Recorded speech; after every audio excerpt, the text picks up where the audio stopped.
Welcome my dear students, मैं सुनील कुमार आज की क्लास में आप सभी लोगों का स्वागत करता हूं।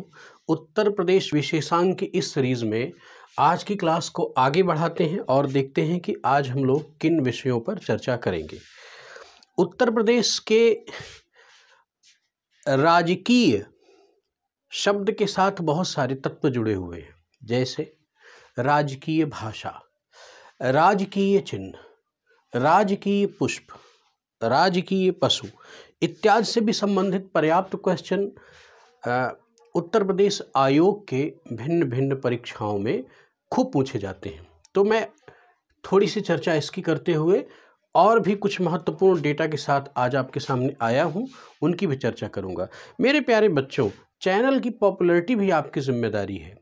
मैं आपको क्रमबद्ध तरीके से पूरा डेटा उत्तर प्रदेश का दे रहा हूं, जो कि आपको संभवतः किसी भी प्लेटफॉर्म पर इस क्रमबद्ध तरीके से उपलब्ध नहीं होगा। तो ये आपकी जिम्मेदारी है कि थोड़ा सा चैनल को शेयर करें, पॉपुलर करें, अपने लोगों के बीच में, अपने समुदाय, अपने बच्चों के बीच में, पढ़ने वाले बच्चों के बीच में इसको सर्कुलेट करें। ये आपकी एक नैतिक जिम्मेदारी है।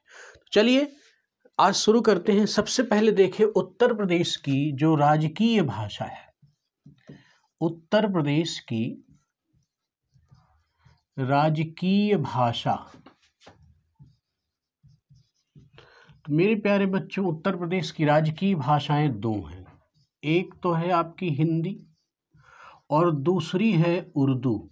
तो उर्दू के संबंध में आप जान ले कि उर्दू प्रारंभिक समय में जब उत्तर प्रदेश का गठन हुआ, संयुक्त प्रांत से उत्तर प्रदेश बना, तो उर्दू नहीं थी राजकीय भाषा, बल्कि इसको 1989 में उर्दू को दूसरी राजकीय भाषा का दर्जा प्रदान किया गया। मेरे प्यारे बच्चों, यहाँ पर इस बात को ध्यान रखना कि राजकीय भाषा को कभी कभी इंग्लिश वाले में देख लीजिएगा ऑफिशियल लैंग्वेज शब्द भी आ सकता है। यूपी की ऑफिशियल लैंग्वेज क्या है? तो हिंदी है और उर्दू है। ये दो चीज़ें हो गई। अब एक बात को और समझ लें कि यूपी का राजकीय पुष्प क्या है? राजकीय पुष्प, तो राजकीय पुष्प है इसका पलाश। ये क्या होता है? पलाश। जो पलाश का पुष्प होता है ये लाल कलर का होता है। गर्मी के दिनों में पलाश के जंगलों में ये खिलता है और देखेंगे कि लाल लाल पूरा दूर तक का एरिया रेडिश हो जाता है। तो बड़ी खूबसूरती बिखेरता है पलाश का फूल, और यही आपका राजकीय पुष्प है। मेरे प्यारे बच्चों, इससे संबंधित एक सवाल तो ये आपको मैंने दिया कि यूपी का राजकीय पुष्प सीधे सीधे पूछता है। कभी कभी ये भी पूछता है कि यूपी का राजकीय पुष्प पलाश का वैज्ञानिक नाम क्या है? यस, तो इसका नाम है Butea monosperma. Butea monosperma, Butea monosperma. ये चीज़ आपको दिमाग में रखना है। तो मैं इस चीज़ को यहाँ पर लिख देता हूँ कि ब्यूटिया मोनोस्पर्मा, ब्यूटिया मोनोस्पर्मा इसका वैज्ञानिक नाम है। और इससे भी सवाल कई बार पूछे गए हैं और पूछे जाने की पूरी संभावना है, ये भी ध्यान रखिएगा। और आगे हम देखें कि यूपी का राजकीय चिन्ह क्या है? तो बच्चों देखो, यहाँ पर इसका राजकीय चिन्ह कुछ इस तरह से है कि एक तरफ से यमुना, एक तरफ से गंगा का प्रवाह दिखाया गया है। यहाँ पर मछली का चिन्ह रहेगा, यहाँ पर भी मछली का चिन्ह है, और यहाँ पर धनुष बाण है। क्या है? धनुष का चिन्ह यहाँ पर बनाया गया है। इस तरह से यूपी के राजकीय चिन्ह को डिज़ाइन किया गया है। तो ये ध्यान रखना है। ये क्या है? ये दो मछलियां हैं। यहाँ पर ये धनुष है जिसमें एक बाण लगा हुआ है, और ये दो नदियां यमुना और गंगा को यहाँ पर प्रवाहित करके दिखाया गया है। तो इस टाइप का ऑप्शन आपको कुछ दिया जाएगा, धनुष युक्त, नदियों से युक्त, या यूँ कह दिया गया कि मछली से युक्त चिन्ह, तो आपको वहाँ पर इस चीज़ को पकड़ना है। अब एक बात को और समझ लें कि यूपी का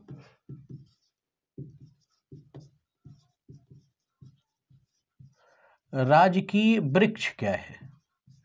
यूपी का जो राजकीय वृक्ष है बच्चों, वह है अशोक। अशोक का पेड़ तो आपने देखा ही होगा, आजकल तो गाँवों में भी इसकी पॉपुलैरिटी काफ़ी बढ़ी है।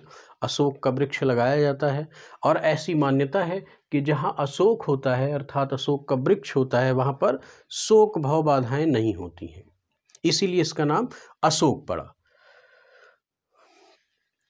तो अगर इससे संबंधित एक सवाल और बना सकता है कि यूपी के राजकीय वृक्ष अर्थात अशोक का जो साइंटिफिक नेम है वो आपसे अगर पूछ ले तो इसका नाम क्या है। इसका नाम है सराका अशोका। सराका अशोका, ये इसका वैज्ञानिक नाम है।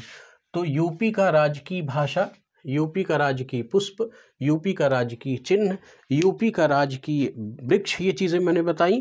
एक चीज़ और ध्यान से समझ लें, यूपी का राजकीय पशु क्या है। यूपी का राजकीय पशु अगर ये पूछता है तो बारहसिंघा यूपी का राजकीय पशु के नाम से हम किसको जानते हैं, बारहसिंघा को जानते हैं। एक चीज़ और दिमाग में रखें कि अगर यूपी का राजकीय पक्षी पूछ ले तो क्या करेंगे, तो इसको बोलते हैं हम लोग सारस, जिसको हम इंग्लिश में क्रेन बोलते हैं, सारस, या इसको क्रॉन्च भी बोला जाता है, सारस या क्रॉन्च, ये यूपी का राजकीय पक्षी है। इसके साथ साथ इन सूचनाओं के साथ साथ आज की क्लास में मैं यूपी से संबंधित कुछ और महत्वपूर्ण तथ्य आपके सामने रखूंगा। पहली बात तो आप समझ लें कि अक्सर ये सवाल पूछा जाता है या पूछे जाने की संभावना है कि यूपी का पूर्वी पश्चिमी विस्तार कितने किलोमीटर का है, अर्थात ऐसे इसका विस्तार कितने किलोमीटर का है। तो यूपी का जो पूर्व से पश्चिम का विस्तार है वो लगभग कितना है, 650 किलोमीटर। पूर्व से पश्चिम का विस्तार इसका कितना है, 650 किलोमीटर। और इसके साथ साथ ये भी पूछ सकता है कि इसका उत्तर से दक्षिण का विस्तार अर्थात ये विस्तार कितना है। तो अगर मैं यहाँ पर कहूँ कि उत्तर से दक्षिण का इसका विस्तार कितना है, तो उत्तर से दक्षिण इसका विस्तार मेरे प्यारे बच्चों 240 किलोमीटर है। कितना है, 240 किलोमीटर। और ध्यान रखें कि ये औसत है, ये औसत दूरी आपके सामने रखी गई है। अब देखें उत्तर प्रदेश से संबंधित और कौन सा पेट सवाल पूछता है कि उत्तर प्रदेश का पूर्वी जिला, उत्तर प्रदेश का पश्चिमी जिला, उत्तर प्रदेश का उत्तरी जिला और उत्तर प्रदेश का दक्षिणी जिला, ये चीज़ें आपके सामने पूछता है। तो पहले मेरे प्यारे बच्चों समझो, उत्तर प्रदेश का जो पश्चिमी मोस्ट वेस्टर्न डिस्ट्रिक्ट है वो है शामली।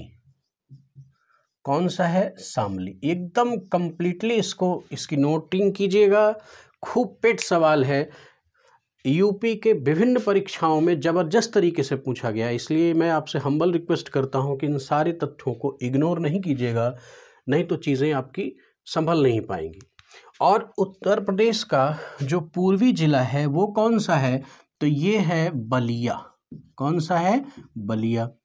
और बलिया का ऐतिहासिक महत्व क्या है, ये मैंने आपको उत्तर प्रदेश और आधुनिक भारतीय इतिहास की क्लास में स्पष्ट किया। उत्तर प्रदेश का सर्वाधिक दक्षिणी जिला कौन सा है, तो ये है हमारा सोनभद्र। ध्यान रखें बच्चों कि ललितपुर भी आपको दिख रहा होगा ना, लेकिन ललितपुर नहीं है, ललितपुर से थोड़ा सा नीचे तक फैला है हमारा सोनभद्र, तो इसलिए ये डेटा सोनभद्र के नाम से जाता है, सोनभद्र। ये कौन सा हो गया, सर्वाधिक दक्षिणी जिला। सबसे दक्षिणी जिला कौन सा हो गया, सोनभद्र। और सबसे उत्तरी जिला यही वाला है, ये क्या है, सहारनपुर। तो सहारनपुर। अब इस तरह से एक बार इसको फिर से समझ ले। सबसे उत्तरी जिला क्या हो गया? सहारनपुर। सबसे दक्षिणी जिला क्या हो गया हमारा? सोनभद्र। सबसे पश्चिमी जिला हमारा कौन सा हो गया? शामली हो गया। उसके बाद सबसे पूर्वी जिला हमारा कौन सा हो गया? बलिया। ये बिल्कुल पेट सवाल हैं उत्तर प्रदेश के, इनको बिल्कुल ही इग्नोर नहीं कीजिएगा। अब एक ज़रूरी बात और समझ लें। कल की क्लास में मैंने आपको बताया था कि नेपाल एक ऐसा देश है जिससे उत्तर प्रदेश अंतर्राष्ट्रीय सीमा बनाता है।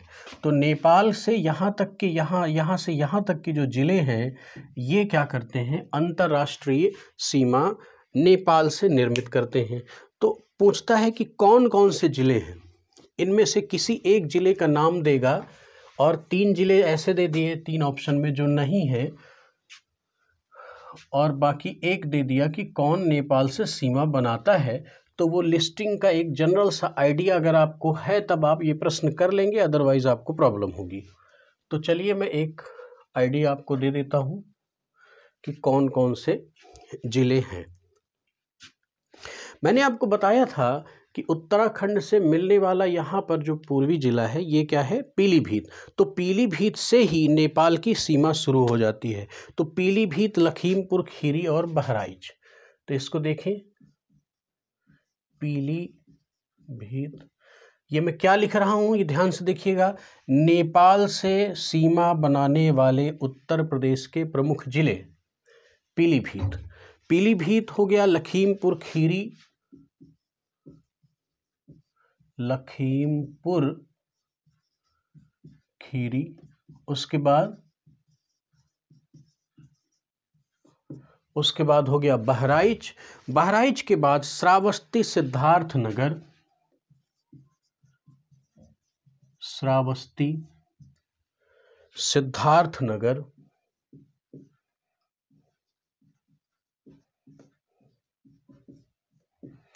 श्रावस्ती सिद्धार्थनगर, महाराजगंज और बलरामपुर, महाराजगंज और बलरामपुर।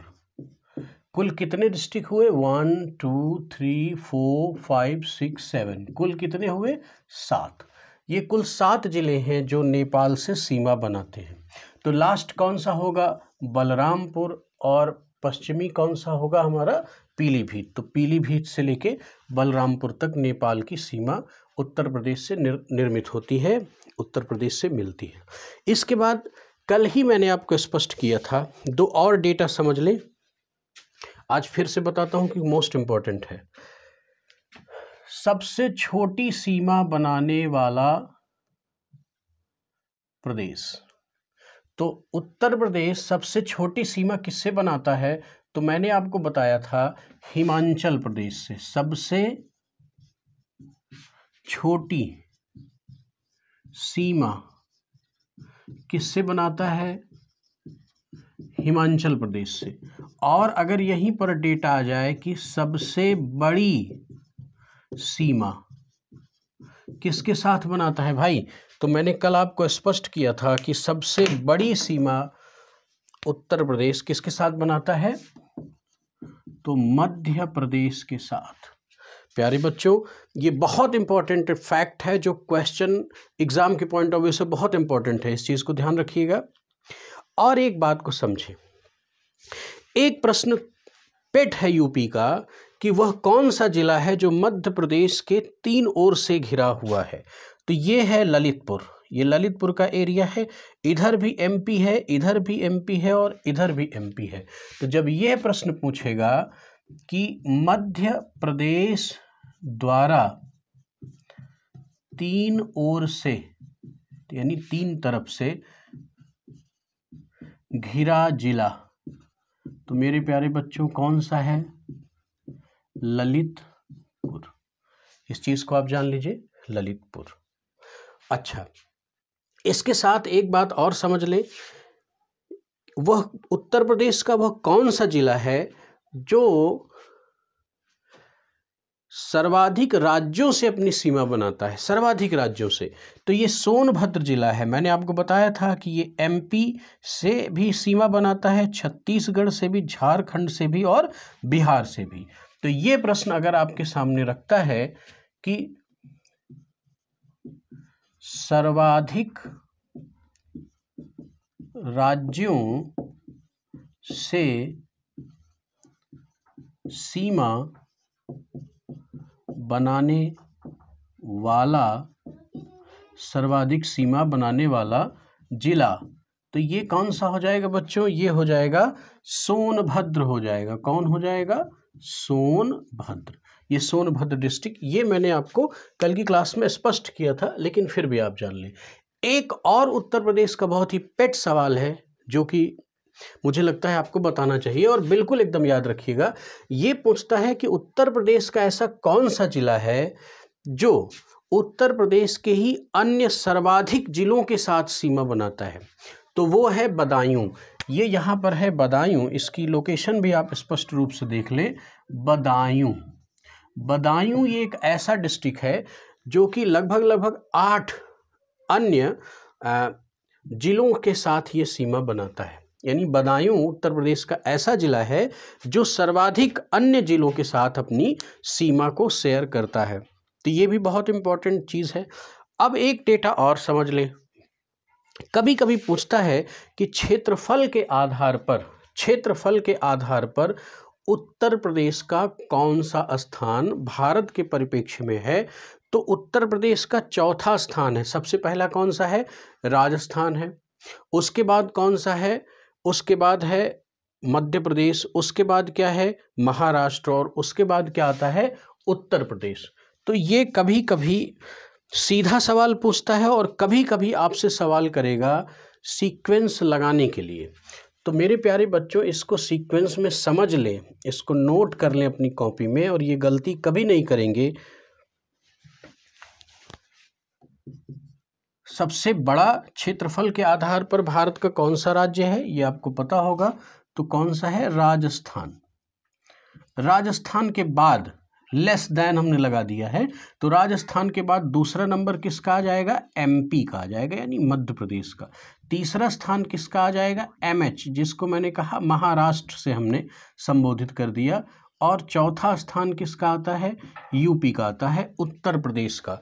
और इसका क्षेत्रफल मैंने आपको कल बताया था 2,40,900 समथिंग 928 वर्ग किलोमीटर लगभग है। तो ये चीज़ें मैंने कल स्पष्ट की थी। तो आज ये डेटा आपको समझना बहुत ज़रूरी है। अब मेरे प्यारे बच्चों, इसके बाद जो सबसे इम्पॉर्टेंट सवाल आपके लिए है, जो आपके एग्ज़ाम पॉइंट ऑफ व्यू से पूछता है। हाँ, एक चीज़ और मैं आपको बता दूं, ये सवाल 1-2 बार पूछा गया है, इसलिए मैं आपको चाहता हूं कि बता दूं कि ये पूछा गया है कि उत्तर प्रदेश के, पहला तो पूछता है कि उत्तर प्रदेश के कौन से 2 ज़िले हैं जो राजस्थान से अपनी सीमा साझा करते हैं। तो मथुरा और आगरा, ये मैंने आपको बताया था, मथुरा और आगरा। कभी कभी ये पूछता है कि राजस्थान के वो कौन से ज़िले हैं, ये पूछता है। तो इसका नेचर है, इसलिए मैं आपको ये चीज़ बता देता हूँ कि राजस्थान के वो कौन से ज़िले हैं जो उत्तर प्रदेश के साथ सीमा साझा करते हैं। तो ये है, एक अलवर है और एक भरतपुर है, अलवर और भरतपुर। तो इस चीज़ को आप देख लें, लिख लें, अलवर और भरतपुर। ऐसे अलवर है और ऐसे भरतपुर है। तो ये 2 राजस्थान के डिस्ट्रिक्ट हैं जो कि उत्तर प्रदेश के मथुरा और आगरा के साथ अपनी सीमा साझा करते हैं। बहुत इंपॉर्टेंट फैक्ट है, इसलिए मैंने आपको सोचा कि लिखवा दूं, अलवर और भरतपुर। अब इसके बाद एक और अच्छी कहानी बनती है कि दिल्ली एनसीआर यानी राष्ट्रीय राजधानी में सम्मिलित जो क्षेत्र हैं उनको हम लोग एनसीआर बोलते हैं। तो दिल्ली एनसीआर के तहत उत्तर प्रदेश के कुल 8 जिलों को समाहित किया गया है। तो पहला सवाल तो यही पूछता है कि दिल्ली एनसीआर में उत्तर प्रदेश के कुल कितने जिलों को समाहित किया गया, यानी एनसीआर में, दिल्ली एनसीआर में कुल उत्तर प्रदेश के कुल कितने जिलों को समाहित किया गया है। तो पहला है कि 8 जिले। कौन से जिले? कितने जिले? 8 जिले। और यही सबसे ज़्यादा इम्पोर्टेंट प्रश्न है। दूसरा, आठों को जानना जरूरी है। आठों को हम जान लेते हैं।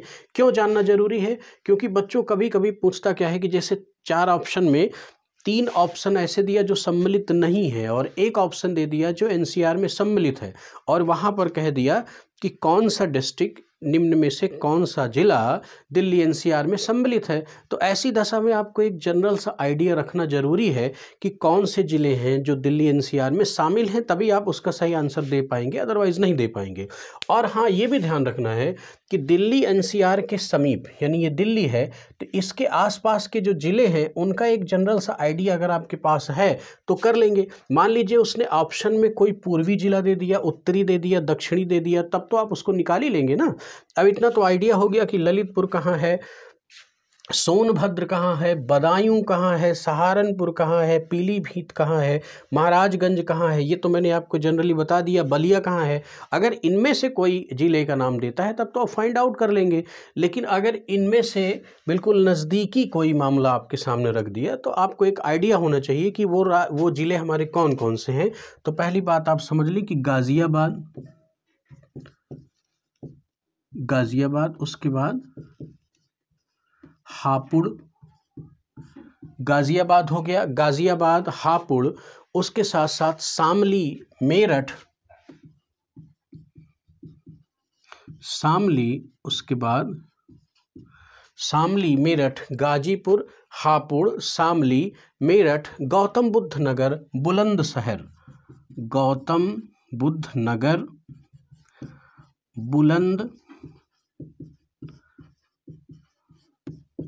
बुलंदशहर, गौतम बुद्ध नगर, बुलंदशहर, 1 2 3 4 5 6, गौतम बुद्ध नगर, बुलंदशहर, और मुजफ्फरनगर और बागपत, मुजफ्फरनगर तथा बागपत, ये जिले हैं। इनको एक जनरल सा आइडिया बना लीजिएगा, 2-4 बार पढ़िएगा, चीज़ें क्लियर हो जाएंगी। और कुछ न्यूमेरिक्स भी बना सकते हैं, ये डेटा आपके दिमाग बैठ जाएगा। गाज़ियाबाद, गौतम बुद्ध नगर, ये तो दोनों क्लियर ही होता है। हापुड़, शामली, मेरठ, बुलंदशहर, मुजफ्फरनगर और बागपत, 1 2 3 4 5 6 7 8, इस तरह से ये कुल मिला के 8 जिले हुए। तो सबसे ज़्यादा संभावित यही होता है कि एनसीआर में सम्मिलित कुल कितने जिले हैं, ये आपके सामने बड़ा पेट सवाल करता है। और स्टूडेंट एक बात और समझ ले, एक इम्पॉर्टेंट चीज़ बता देता हूँ। IST, जिसको इंडियन स्टैंडर्ड टाइम बोलते हैं, क्या बोलते हैं? IST मानी भारत का जो मानक समय है, वह कौन सा देशांतर रेखा है जिसको भारत मानक समय बनाया गया है? तो वह है 82.5 डिग्री, 82.5 डिग्री कह सकते हैं, या आप 82 डिग्री और 30 मिनट कह सकते हैं। इसकी चर्चा मैंने आपको देशांतर कल पढ़ाते समय, इसका जो देशांतरीय विस्तार है उसमें बताया था। तो ये वाली रेखा कहाँ से गुजरती, इस बात को आप समझिए जरा। यहाँ पर है आपका प्रयागराज, क्या है? प्रयागराज। और यहाँ पर है आपका मिर्ज़ापुर। प्रयागराज और मिर्ज़ापुर के बीच में कुल 96 किलोमीटर की दूरी है। पहले इस बात को आप समझिए, कितनी? 96 किलोमीटर की दूरी है। ठीक है, इसको मैं क्यों बता रहा हूँ भी समझा रहा हूँ। देखिए, प्रश्न क्या बनता है कि 82.5 डिग्री का देशांतर या भारत की मानक समय रेखा निम्नलिखित में से किस स्थान से गुजरती है? तो ऐसे ही गुजरेगी, ऐसे। ठीक है, तो इससे संबंधित 2 साक्ष्य आपको मिलेंगे, 2 तथ्य मिलेंगे। एक तो मिलेगा कि इलाहाबाद के नैनी के समीप, कहाँ से? नैनी के समीप। और दूसरा ऑप्शन मिलेगा मिर्ज़ापुर। ध्यान समझिएगा मैं क्या बताना चाह रहा हूँ, ये दोनों ऑप्शन एक साथ नहीं दिए जाएंगे। कई ऐसे साक्ष्य हैं, कई ऐसे सोर्सेस हैं जहाँ पर ये माना गया है कि भारत की मानक समय रेखा इलाहाबाद के नैनी कस्बा है इलाहाबाद का, गंगा जी के उस पार से गुजरती है, और कई स्रोतों में आपको मिलेगा कि मिर्ज़ापुर से गुजरती है। तो ये भिन्नता क्यों है मेरी बात को पहले आप समझिए। आप इसको मैं क्लियर कर देता हूँ कि 1 डिग्री देशांतर में लगभग 111.13 किलोमीटर की दूरी होती है 2 देशांतरों के मध्य में। तो इनके बीच की इतनी ज़्यादा दूरी नहीं है कि उनको एक देशांतर से दूसरे देशांतर पर ट्रीट किया जाए, तो इसलिए अलग अलग सोर्सेस में अलग अलग मापन आपके सामने आता है। तो ये दोनों फैक्ट अपने दिमाग में आप रखिएगा। फिर से मैं रिपीट करता हूँ कि भारत की मानक समय रेखा, वह मानक समय रेखा अर्थात 82.5 डिग्री का जो देशांतर है वो उत्तर प्रदेश के किस शहर से गुजरता है? तो इलाहाबाद, नैनी और कई जगहों पर मिर्ज़ापुर मिलेगा। ये आपके प्रश्न के नेचर के हिसाब से, संभवतः प्रश्नों का स्वभाव ये है कि दोनों ऑप्शन एक साथ किसी भी एग्ज़ाम में नहीं दिए जाते हैं, या तो मिर्ज़ापुर होगा या तो इलाहाबाद, नैनी होगा। मैंने आपको कारण स्पष्ट किया कि इसके बीच में जो डिलेमा है वो क्यों है, क्योंकि बहुत ही थोड़ा सा गैप है और वो चीज़ें फिर स्पष्ट नहीं हो पाती मानचित्र पर, तो इसलिए एक हल्का सा डाउट है। लेकिन आपको एग्ज़ाम पॉइंट ऑफ व्यू से ये दोनों चीज़ें अपने दिमाग में रखनी है। तो मेरे प्यारे बच्चों, इतनी इन्फॉर्मेशन के साथ आज मैंने आपको ये क्लास दी। इसके बाद मैं भारत के उत्तर प्रदेश से संबंधित कुछ इसके भौतिक विन्यास की चर्चा करूँगा और कुछ और महत्वपूर्ण डेटा के साथ अगली क्लास में आऊँगा। तब तक के लिए धन्यवाद।